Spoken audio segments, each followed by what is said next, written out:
you're very much a teaching ministry, Yeah. and I've seen some of the clips of your meeting on YouTube, and you tend to talk and teach the people. But tell me, do you see healings and miracles in your church? Oh yes, from cancerous tumors leaving, to blind eyes seeing, to the deaf hearing, to the blind.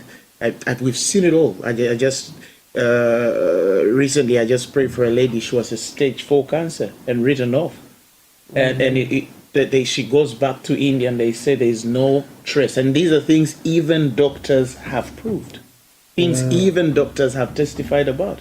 We were in Northern Ireland just yesterday, and a woman in the meeting for 15 years, she's been crippled, and she could not walk for 15 years. And immediately I laid hands on her, she gets up, throws away the clutch, and walks away to the glory of God.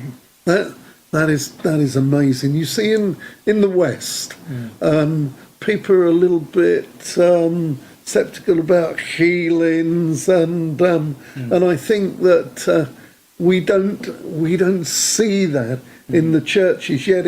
Yet in Africa, it happens a lot, and in Kampala and in your ministry, you're seeing some wonderful things and healings that are happening. Yeah. Why don't we see it in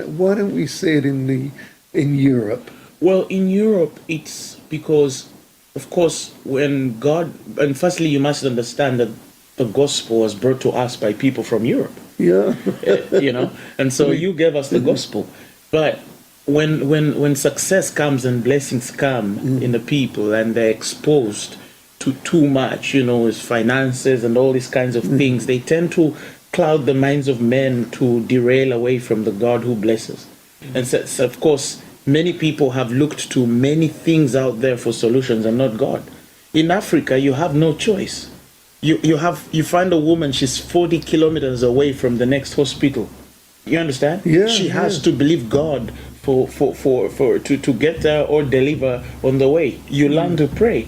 In Africa, there's a lot of poverty and many kinds of things. So because there's nothing you can fall to, eventually faith becomes an answer.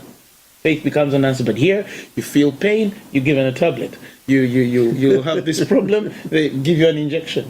We have places where people don't have access to medicine, and they have severe diseases. And at one point, you just have to go on your knees and believe God. I believe when too much pressure comes through, it pushes any man to believe God.